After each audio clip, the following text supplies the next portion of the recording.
I'm thinking back to the spring of 2007. Can you remember back that long ago? Long time ago. So the spring of 2007, Karina and I had been married about 2 years, and we were living in our college town of Springfield, Missouri, or as I still like to say, Misery, because it's hot out there in the summer.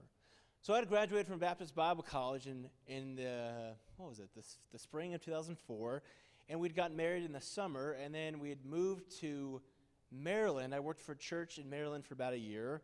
And long story, we ended up moving back to Colorado, then back to Springfield again in 2006, in the summer of 2006, so Karina could finish her degree and I could get back into the church network, so to speak.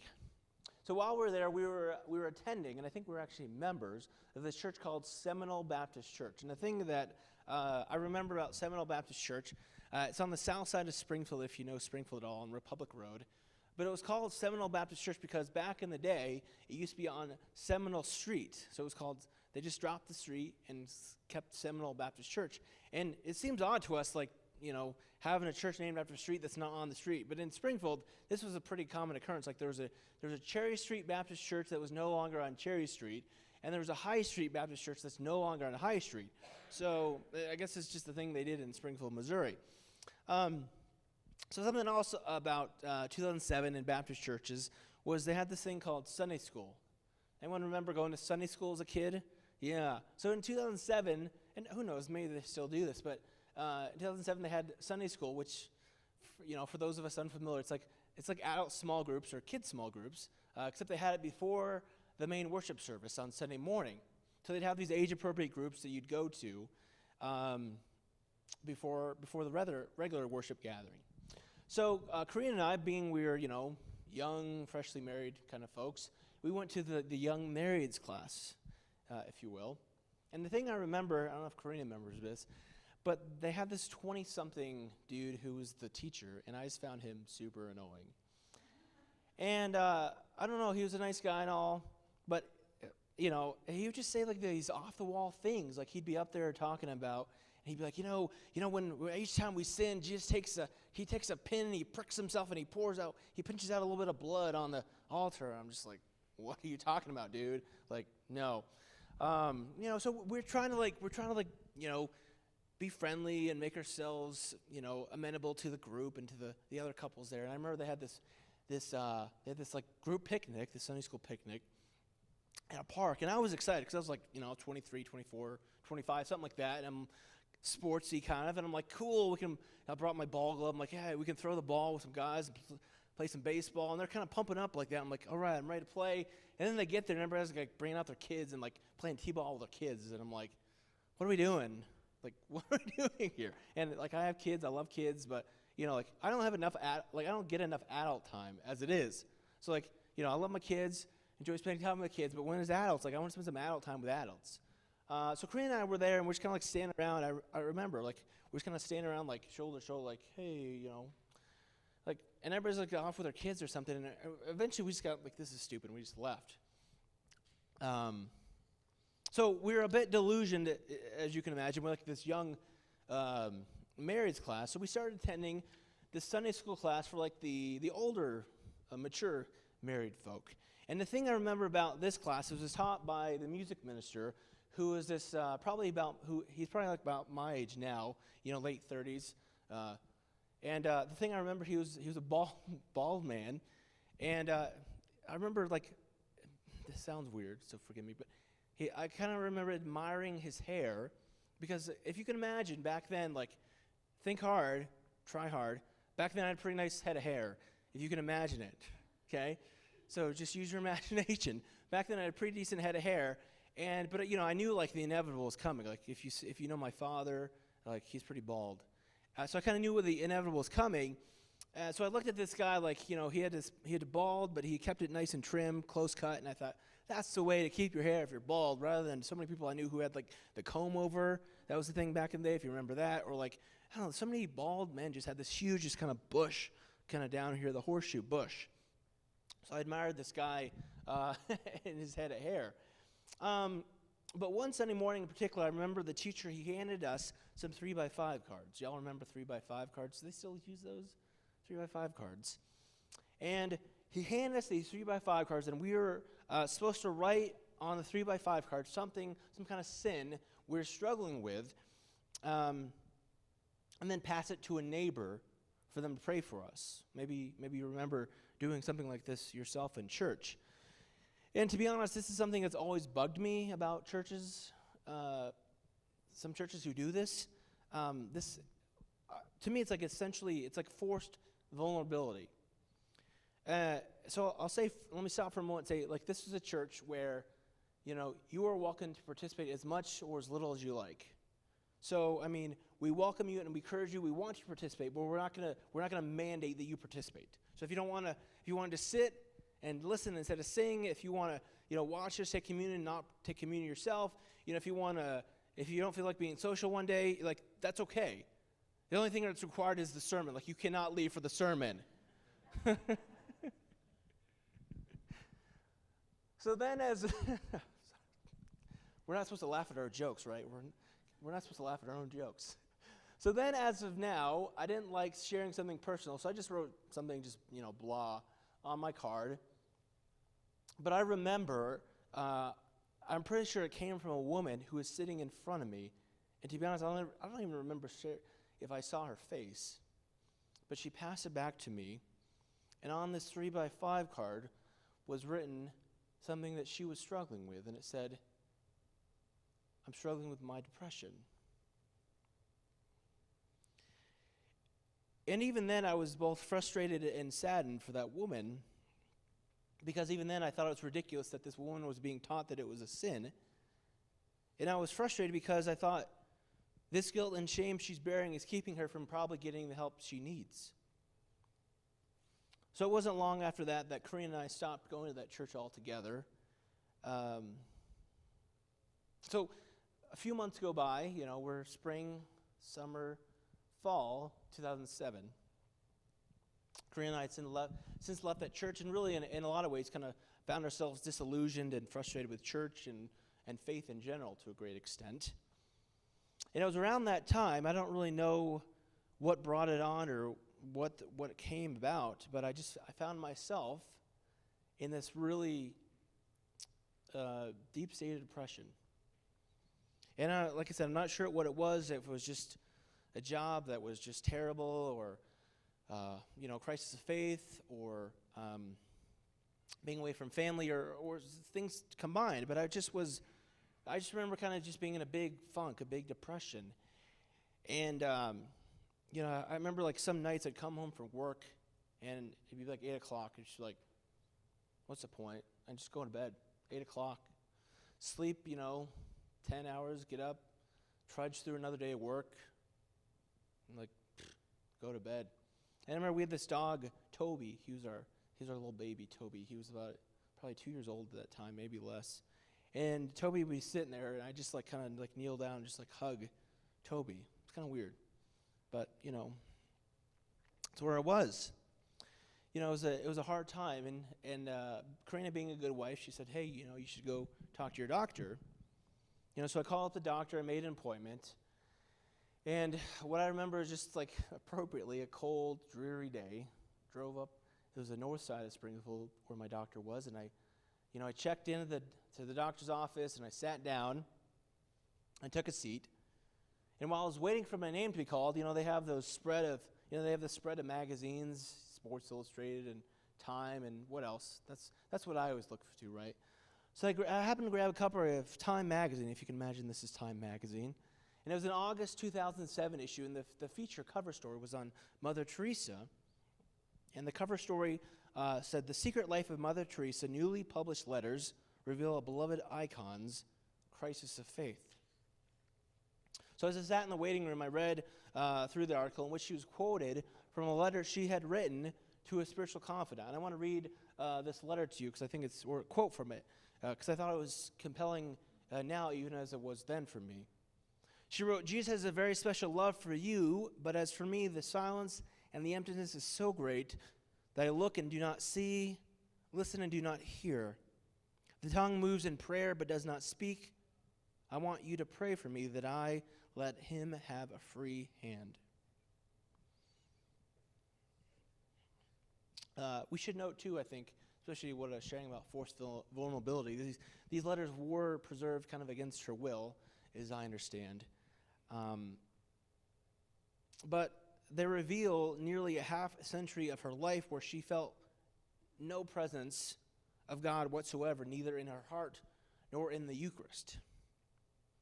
So I remember, again, I'm sitting in the doctor's office, in the waiting room, going into the doctor to talk about depression, and I'm reading this deeply just depressing story, dark story about Mother Teresa, and I remember, going into the office, talking to him, in some kind of, dark gallows humor, whatever, and I was like, I know I'm in here for depression, but this is, a fascinating but also depressing story, and I just remember that being, a moment of connection for me, telling him that. And but more than being ironic or interesting in a way, I think something about her apparent battle between the darkness in her experience or the external expectations of faith, something about that resonated with me. And I don't know whether Mother Teresa was battling with depression. I don't want to assume anything. But for me, in that moment, I couldn't help but connect the dots. Mother Teresa had, despite her silent struggles, put on a brave face in public, speaking confidently and assuredly in her own faith and conviction. Remember that 3x5 card that had been passed to me in church just a few months prior. It was a note that echoed everything that I had been taught and learned about Christianity to that point. A true Christian, a faithful believer of Jesus, someone who's not living in sin, should be happy, should be joyous, should be always happy. And sure, I could say, I didn't believe that message, but that's the message I had heard over and over again. So some days later, after calling my doctor, or after visiting my doctor, I called my best friend at the time, and I wasn't sure, I don't know if it was my doctor encouraged me or my counselor encouraged me, whatever, and I called him to share my struggle and to reach out for support. And I remember it was one evening, I was walking around our apartment complex as the twilight, as darkness turned to night amidst the twilight. And in many ways, the setting sun kind of indicative about what was to come in that conversation. So I told him everything, what I'd been struggling with. I'd seen the doctor, gone on meds, all that. And then I waited for a word of encouragement. That didn't come. So in the gist, he said that basically my depression was a result of my unfaithfulness to God. So it was during that time, again, I think I kind of alluded to that I'd been questioning some elements of my Baptist upbringing, essentially doubting some things that weren't ever supposed to be in doubt. Like I said, Karina and I had stopped going to the Baptist church, and Karina had dropped out of Bible college at that point. So to him, and I don't want to say his name because I'd like to think in the 15 years since, or however many years, he's changed and wizened up. But to him, my friend, to him, that depression was a result of my falling away from God. It was a result of my sin. So as you can imagine, those words were not helpful. They stung me, but I don't think they shamed me. Because I believe deep in my heart that I was not running away from God. I was trying to find God. But I was deeply discouraged that someone I was close to, someone who's a church leader and ministry colleague, I might say, someone who I had reached out to for help, had instead essentially kicked me when I was down. And as you can imagine, our friendship really hasn't been the same since. So in those years since, there's been times that, I've been on meds and times I haven't. Times I've been really struggling. Times I've been not struggling so much. Times I've been in counseling and times not. But as I've continued my ministry training and biblical education, I've become more assured in my conviction that depression and mental illness is not, and I want to repeat that, it is not a sin. As Brianna mentioned last week, the Bible is full of stories about, that I would at least call, depression. I mean, Brianna talked about, shouting out to God angrily. I mean, the Psalms are like full of that, of like David or some other author just like railing against God, angry. I think of Elijah, if you remember the Old Testament prophet Elijah, who at one point was just like, God, let me die. I'm done. The Old Testament book of Ecclesiastes, if you remember that book kind of in the middle of the Bible, like one of the chapters in there, the author's just like, this is all pointless. Like it doesn't matter. I mean, that's some serious existential crisis. So I'm grateful that I think in the years since, I think a lot of churches have stopped referring to depression as a sin, which is good, I think, which is good. But what bothers me, and maybe I'll say this personally, as someone who has struggled with depression, and let's be honest, still does. What bothers me is that rather than talking about depression as a mental health issue, pastors and church leaders often talk about, they've shifted, sin isn't depression in itself, it's the ways we respond to depression. So a couple of years back, there's a pastor of a large local church, actually, preached a message that I listened to on depression, and he titled it Defeating Depression, and talking about 4 ways to get depressed. And he said, the 4 ways were wearing yourself out, shutting people out, focusing on negative, and shutting God out. Here's the thing. Depression is not discouragement. Depression is not about feeling defeated. And to equate depression with feeling bummed out or sad diminishes the very real and serious suffering of those who are really in need of some help.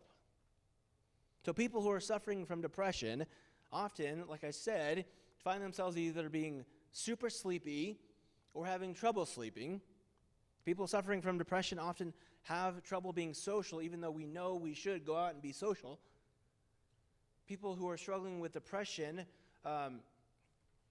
we often find ourselves dealing with overwhelming, at times, negative thoughts. And yes, people with depression struggle with their relationship with God. Being worn out, shutting people out, focusing on the negative, and struggling with our relationship with God are not causes of depression. They're symptoms of depression, and symptoms are not a sin. I've been fighting, or thankfully I've fought it over. Now Karina has it. I had a cold last week. Was I sinning each time I sneezed? Each time I coughed? Each time I blow my nose? And yeah, it's annoying. I mean, that's Karina, right? I mean, we've been married 15 years, so she pretty much finds half of what I do annoying, but married life, right? Was each time I sneezed or coughed or blew my nose sin? I mean, it's what? No. Suggesting these are causes reinforces the false and dangerous notion that depression is a result of personal failings and only pushes the person struggling into depression into a deeper hole and discourages them from getting the help or treatment they truly need. I mean, this seems obvious to me. I don't know. But even this week, I was looking on a blog of another church in the area, and this guy said that, when I'm depressed, I tend to choose passivity and isolation in regard to my relationship and responsibilities. The choice to act out of my brokenness instead of leaning on God's grace is a sin.